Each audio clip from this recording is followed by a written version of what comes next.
El Departamento de Derecho del Trabajo y de la Seguridad Social presenta hoy un curso que hemos llamado Conceptos e Instituciones del Derecho Colectivo del Trabajo. ¿Por qué nos ocupamos en particular ahora del derecho colectivo del trabajo, habiendo otras partes relevantes del derecho del trabajo que merecen ser consideradas y que tenemos la ilusión de considerar en algún otro momento? Básicamente, creemos que el derecho colectivo de trabajo es el que le da la mayor tipicidad al derecho del trabajo, es el derecho más propio, más original, yo diría el derecho más sofisticado. De otro lado, como lo ha dicho un colega muy querido, el derecho del trabajo es el derecho de la democracia. El derecho colectivo del trabajo es el derecho de la democracia. El derecho colectivo del trabajo no puede realmente existir en contextos autoritarios. Los gobiernos autoritarios no toleran manifestaciones de poder que sean distintas de su propia concepción. El sistema autoritario puede ser protector, pero si es protector, la lógica del gobierno autoritario es la protección la dispenso yo. No puede haber un tercero que interfiera porque soy yo el sujeto que protege. De modo tal que por esas razones y otras, a nosotros nos ha parecido que valía la pena empezar esta tarea con estos conceptos e instituciones del derecho colectivo del trabajo. ¿Quiénes van a dar este cursillo? Este cursillo lo van a dar un grupo de profesores regulares del Departamento de Derecho del Trabajo, solo seleccionados por su grado de especialización en el tema, por la dedicación que han puesto en este tema. Y una nota que ustedes tienen que advertir y que además la van a notar en el curso de las clases es que no hemos tratado de lograr en este caso ningún tipo de identidad doctrinaria ni ideológica. Todo lo contrario. Nuestros 5 profesores que trabajan en este proyecto, cada uno piensa. Y por lo tanto piensa en libertad. Y por lo tanto piensa lo que piensa. Y no pensamos todos lo mismo. Sin embargo, estamos en condiciones de compartir un curso y de convivir como hacemos todos los días. Esto es, y nosotros lo queremos marcar, lo que es propio de la lógica académica de la libertad universitaria. No solamente esto es así, sino que queremos que sea así. Así que ustedes se van a dar cuenta de las diferencias conceptuales entre uno y otro profesor y no vayan a creer que uno de los dos se está equivocando. Los dos que están convencidos que ese es el enfoque correcto. Para sintetizar rápidamente cómo va a ser esto, y con esto termino la introducción de la introducción, yo voy a hacer una breve introducción. Luego los profesores Pablo Topet y Guillermo Gianivelli van a desarrollar el tema sindical.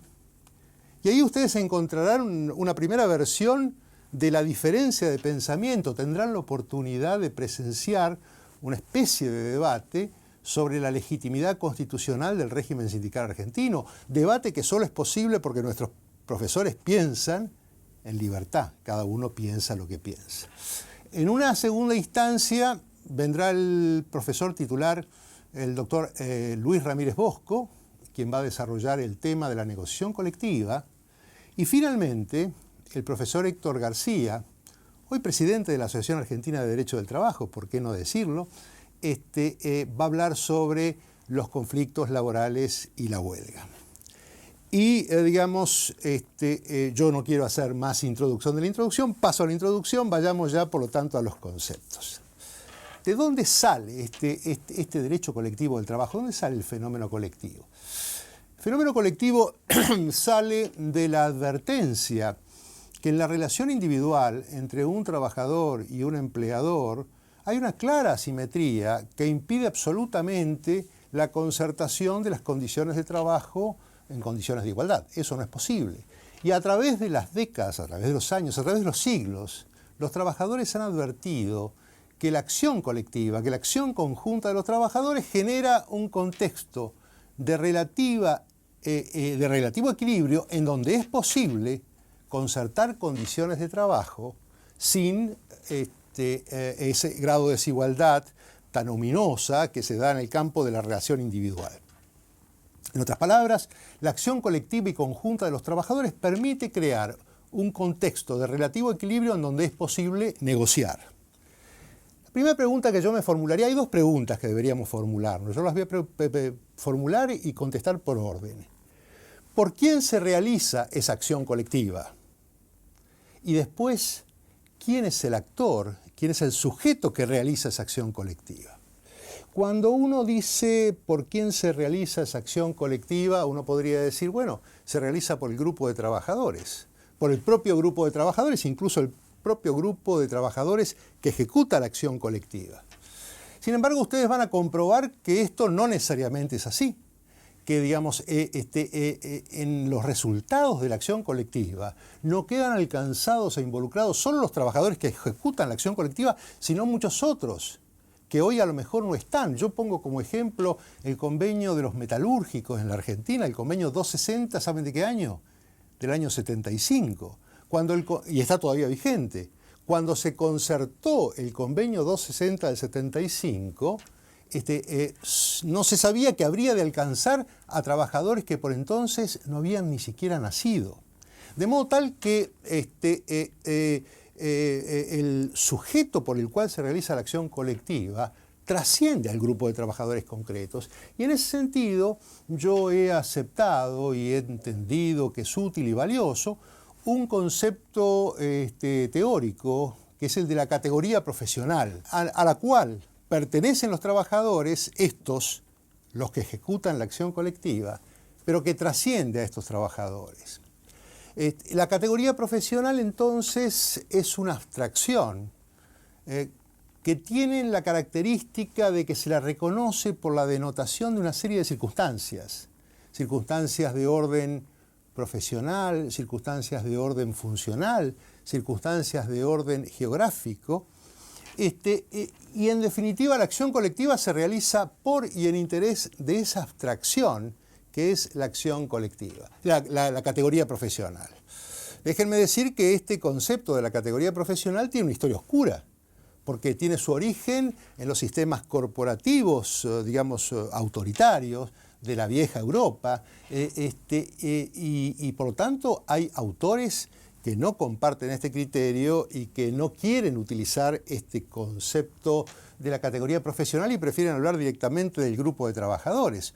Uno de nuestros profesores está entre ellos y ustedes podrán escucharlo y podrán escuchar de qué manera fundamenta que el sujeto del fenómeno colectivo no es la categoría profesional, sino el grupo de trabajadores. Bien, esta es una de las ventajas de esta pluralidad ideológica con la que presentamos este curso. Yo, por supuesto, rechazo absolutamente aquellos regímenes autoritarios, pero creo que se podría de alguna manera exonerar de culpa al concepto teórico de la categoría profesional porque es útil desde el punto de vista teórico, desde el punto de vista conceptual y desde el punto de vista didáctico. Y lo voy a ejemplificar. ¿Cómo reconozco yo una determinada categoría profesional? Voy a inventar una. Voy a hacer un ejemplo. Una categoría profesional a la que le pongo, por ejemplo, un dato precisamente profesional, empleados administrativos. Un dato funcional, la industria de la construcción, un sector dentro de la industria de la construcción, por ejemplo, montaje industrial. Un dato geográfico, la provincia de Córdoba, y ahí tengo yo una categoría profesional. Yo he inventado la categoría profesional de los empleados administrativos de la industria, del sector de montaje industrial, de la industria de la construcción de la provincia de Córdoba. Todos los trabajadores concretos que forman parte del proceso de acción colectiva forman parte de la categoría profesional, pero como les dije antes, la categoría profesional en realidad los supera y los excede, porque esa categoría profesional genera condiciones de trabajo que se van a aplicar, como dije antes, a trabajadores que todavía no nacieron e incluso se aplica a trabajadores que ya dejaron de trabajar en la actividad. Esa es la idea, digamos, de la significación de esta abstracción. ¿Cuáles son los intereses en juego? Y ahora ustedes lo van a entender, me parece, un poco mejor todavía. Uno puede decir, ¿hay un interés propio de la categoría profesional? Hay un interés propio de la categoría profesional. Yo puedo decir hoy, pero che decimos nosotros acá, entre nosotros, qué bien que está esta categoría profesional, qué bien defendida, qué bien representada, qué buena situación de empleo tiene esta categoría profesional, qué buenas condiciones de trabajo ha logrado generar. La categoría profesional está muy bien. El interés colectivo de la categoría profesional está muy bien atendido porque ha sido muy bien representado. Pero uno puede advertir que no todos y cada uno de los trabajadores que forman parte de esa categoría profesional disfrutan en la misma medida ese bienestar del interés colectivo. Nuestro cliente, nuestro trabajador ejemplo, Juan Pérez, es testigo de una negociación en la cual los representantes de la categoría profesional negocian un importantísimo aumento salarial a cambio de sacrificar una serie de licencias que estaban en el convenio colectivo anterior que no parecen tan relevantes. Y además se beneficia la situación del empleo estableciéndose que los empleadores que contratan a los trabajadores de esa categoría profesional no pueden dispensar horas extras.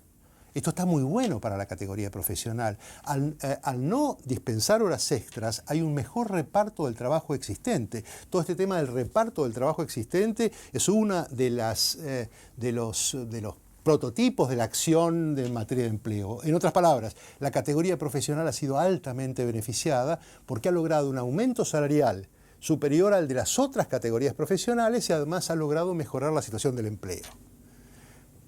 Pero miren ustedes la situación de Juan Pérez.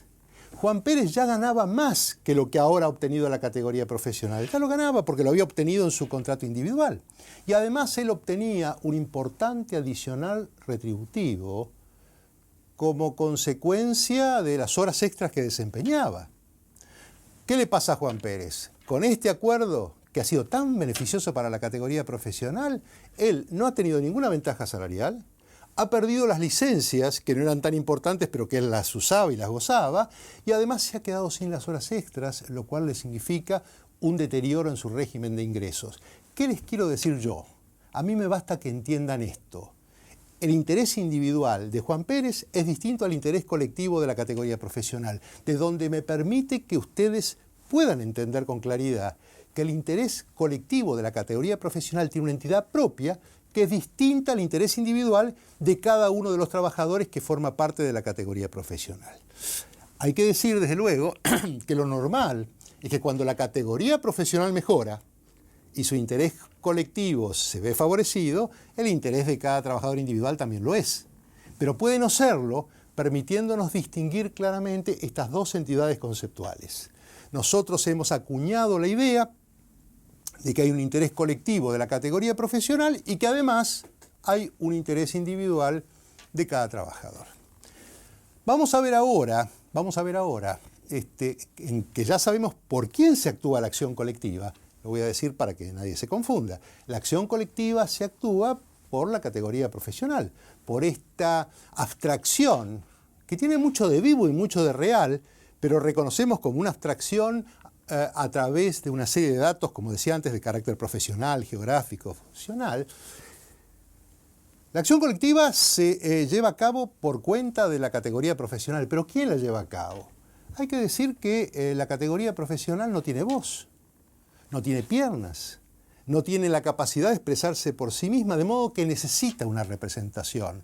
Es lo que los juristas diríamos una representación imprescindible, necesaria. Y esa representación estuvo históricamente en manos de los denominados, históricamente, cuando la acción colectiva era, digamos, gestada en las coaliciones de trabajadores, estaba en manos de los denominados comités de huelga. Y los comités de huelga salían a la pelea, y los comités de huelga negociaban con los empleadores, y por ahí se ponían de acuerdo y lograban una ventaja para la categoría profesional, por lo menos para el grupo. Lamentablemente, los comités de huelga después podían ser objeto, una vez aquietados los espíritus, terminada la lucha, era perfectamente factible para el empleador decir, bueno, se terminó, bueno, ahora los despido a todos. Despedía a todos los miembros del comité de huelga, lo cual además servía de escarmiento, y volvía todo para atrás. Los trabajadores entendieron que necesitan una representación permanente y protegida del interés colectivo de la categoría profesional. ¿Y saben qué? Eso es el sindicato. El sindicato es la representación permanente y protegida del interés colectivo de la categoría, porque una representación puramente transitoria, puramente contingente, se ha demostrado que no sirve. Hace falta una entidad que perdure en el tiempo y que tenga protecciones suficientes para que el empleador o los empleadores no puedan volver tanto para atrás. Pues bien, esto lo vamos a estudiar en este curso. No lo vamos a estudiar en forma exegética, pero vamos a estudiar sus conceptos e instituciones. Los profesores Topet y Giannivelli se van a hacer cargo de este tema, del modo en que se organizan los sindicatos y en particular del conjunto de libertades que son necesarias para que se manifieste la acción colectiva de los trabajadores. ¿Saben qué es eso? Eso es lo que se llama la libertad sindical. Y eso es lo que se compadece con lo que dijimos al principio cuando dijimos en un contexto autoritario no hay posibilidad de un verdadero derecho colectivo de trabajo. Van a estudiar entonces el régimen de la libertad sindical y acá, permítanme leer unas palabras porque no voy a ser leal si trato de reproducirlas de memoria. Es uno de los derechos fundamentales del trabajo, la libertad sindical que asegura, y acá es donde estoy leyendo porque está en la Declaración de Derechos y Principios del Trabajo de la OIT de 1998, que asegura a los propios interesados la posibilidad de reivindicar libremente y en igualdad de oportunidades una participación justa en las riquezas a cuya creación han contribuido. Eso es básicamente la libertad sindical y eso es lo que van a estudiar nuestros colegas Giannivelli y Topet. Y van a abordar un tema relativo específicamente al régimen argentino. No, nosotros, como dijimos, no tenemos una visión exegética de este curso, sino más bien conceptual, pero en esto vamos a hacer, una aproximación específica al régimen argentino, que ha sido cuestionado por la Corte Suprema de la Argentina y además viene siendo cuestionada hace muchas décadas por la Organización Internacional del Trabajo, por los órganos de control de la Organización Internacional del Trabajo. La pregunta dura, dolorosa, pregunta movilizadora es, ¿el régimen argentino es compatible con los principios de la libertad sindical? Pues bien, uno de nuestros profesores piensa que sí, y otro de nuestros profesores piensa que no, así que ustedes van a tener la oportunidad de encontrar el cotejo de ambas perspectivas. Vamos a tener que ocuparnos entonces, luego, de qué modo se construye el relativo equilibrio como producto de la acción colectiva. Y eso, déjenme decirlo de modo muy directo, es el producto del poder de conflicto que tiene el sindicato. El relativo equilibrio que dijimos que no hay en la relación individual entre un trabajador y empleador, pero sí hay entre el sujeto que es titular de la acción colectiva, el sindicato, y los empleadores, es el producto de que el sindicato tiene un cierto poder de conflicto que le permite, miren lo que voy a decir, inferir un daño al empleador, daño cuya amenaza puede sugerir al empleador la conveniencia de negociar con el sindicato y por tanto llegar a un acuerdo en condiciones de relativo equilibrio. Algunos colegas han llegado a comparar el conflicto a la guerra, en donde cada uno de los sujetos intenta inferir daño al otro sujeto para que deponga su resistencia. De eso se trata. Por lo tanto, el sindicato tiene que tener poder de conflicto. Si el sindicato no tiene poder de conflicto, no tiene ninguna capacidad de generar esas condiciones de equilibrio para hacer posible la negociación. ¿De qué depende el poder de conflicto? El poder de conflicto depende de una serie de circunstancias. Yo las voy a ejemplificar solamente, seguramente el profesor García en su momento abundará en esto o no, pero por ejemplo el estado de la economía. El estado de la economía, el estado del sector, el estado de la empresa. Y la paradoja, cuanto mejor anda la economía, cuanto mejor anda el sector, cuanto mejor anda la empresa, más poder de conflicto tiene el sindicato y más capacidad tiene de inferir un daño. En otras palabras, el poder del sindicato no se da cuando hay una situación crítica. En situaciones críticas el sindicato carece de poder de conflicto. De modo tal que el estado de la economía, si la economía está floreciente, los sindicatos tienen más de poder de conflicto. La representatividad del actor colectivo también es un factor decisivo. El sindicato tiene prestigio. La gente cree en sus dirigentes. Si es así, va a tener más poder de conflicto porque lo van a seguir. Pero si no tiene prestigio o los trabajadores no creen en sus dirigentes, es más difícil que lo sigan. Las características de la actividad, su grado de concentración, Por ejemplo, es muy claro, en la experiencia argentina es muy clara, pero es la experiencia universal. Los trabajadores del campo tienen poco poder de conflicto, porque el grado de dispersión de la actividad agraria impide la acción colectiva, impide las medidas de fuerza. Por lo tanto, no es fácil obtener mejoría de condiciones de trabajo en el sector agrario. El grado de dispersión lo impide. Servicio doméstico, ahí hay un problema sociocultural, hay dispersión y además hay un problema sociocultural. En cambio, en la industria es más fácil lograr, obviamente, la concentración de los trabajadores y, por lo tanto, los efectos de la acción colectiva. La pertenencia o no a los servicios, y este sí es un tema extremadamente importante y delicado.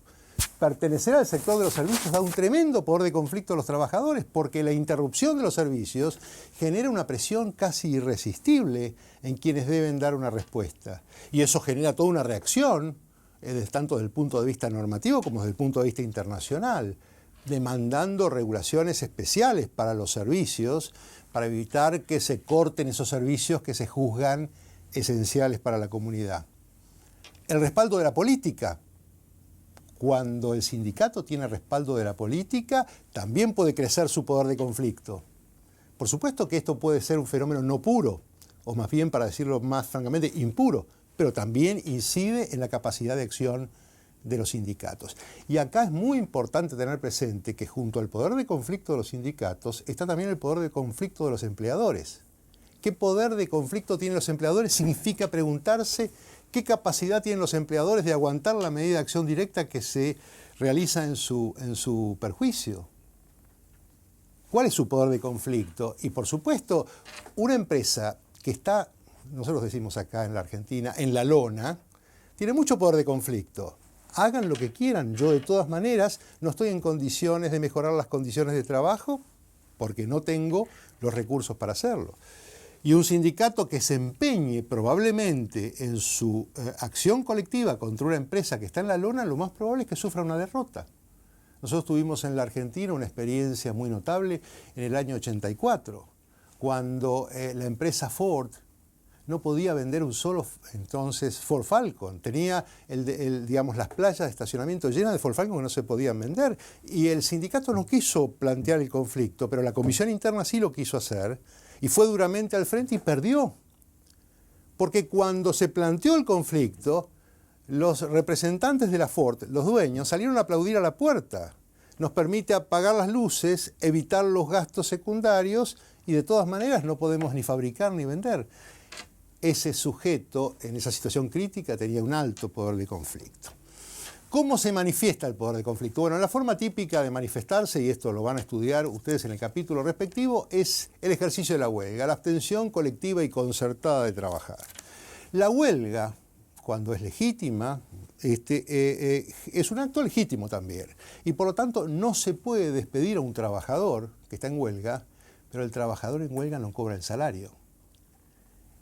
Este es un detalle muy significativo, porque no pone su capacidad de trabajo a disposición del empleador. No lo pueden despedir al trabajador en huelga, pero no cobra su salario. Y entonces hay que decir que la huelga es muy cara para los trabajadores también. Y eso explica, digamos, que los trabajadores buscan medidas alternativas de fuerza que no signifique comprometer el salario.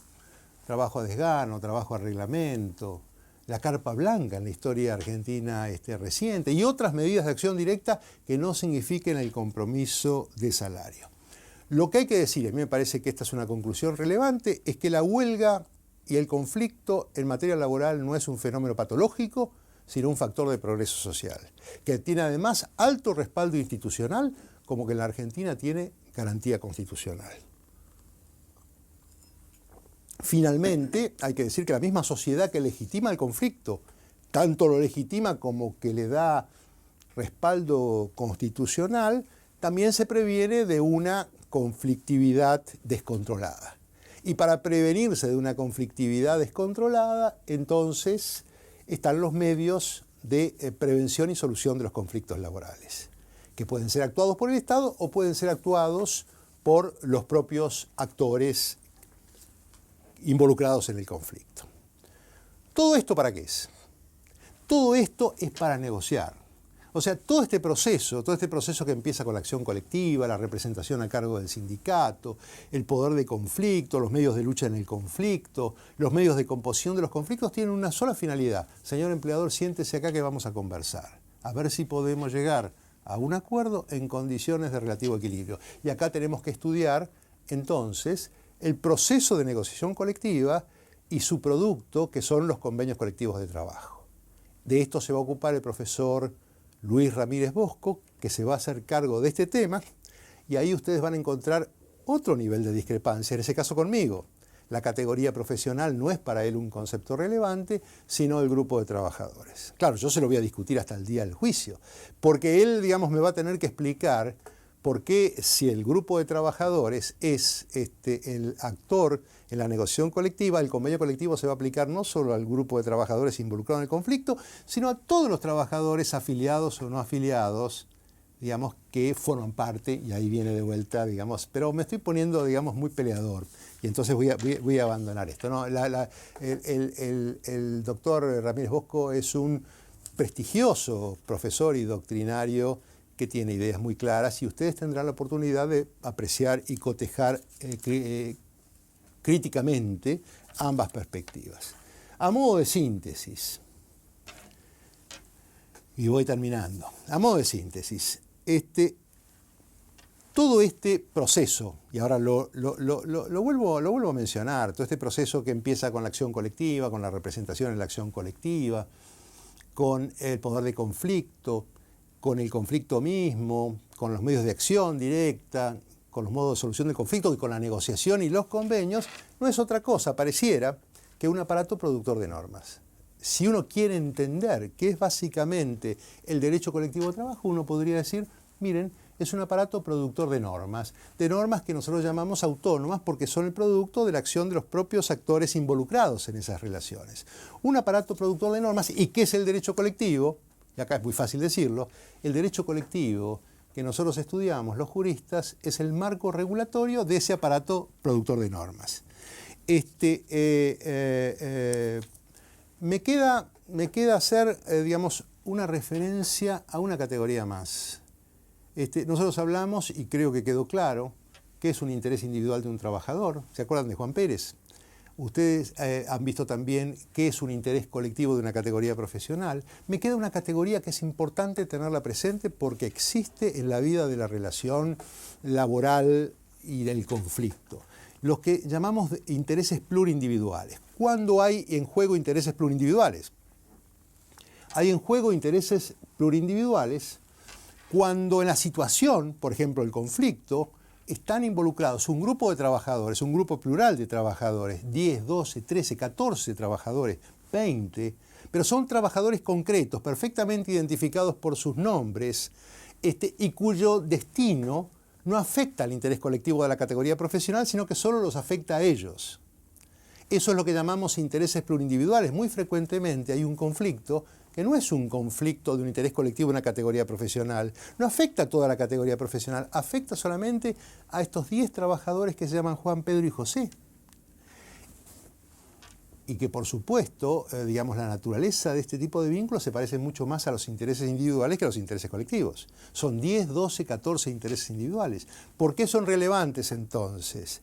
Básicamente porque lo que se ha comprobado históricamente es que el conflicto plurindividual tiene una repercusión social muy frecuentemente equivalente a la repercusión social del conflicto colectivo, del conflicto que afecta al interés colectivo de la categoría. Y entonces algunos ordenamientos dispensan a estas situaciones en que están en juego intereses plurindividuales mecanismos especiales de tratamiento. En la Argentina, por ejemplo, procedimiento de crisis es el procedimiento de tratamiento del conflicto no colectivo, sino del conflicto en que están en juego intereses plurindividuales. De modo tal que es importante tenerlo en claro, porque además en muchos casos no va a ser sencillo discernir si lo que está en juego es el interés colectivo de la categoría o hay en juego, en su lugar, un interés plurindividual.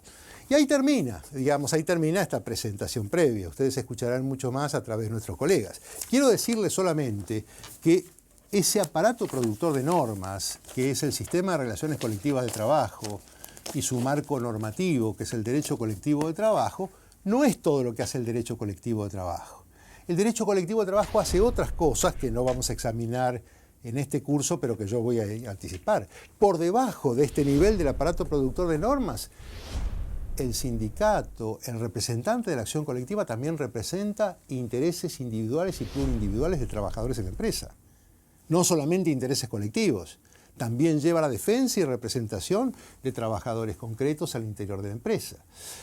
Y por arriba, digamos, el aparato productor de normas, por debajo, digamos, la representación en la empresa y la representación de intereses individuales y plurindividuales. Y por arriba, el sindicato puede convertirse, como es en nuestro país, en un sujeto del sistema político.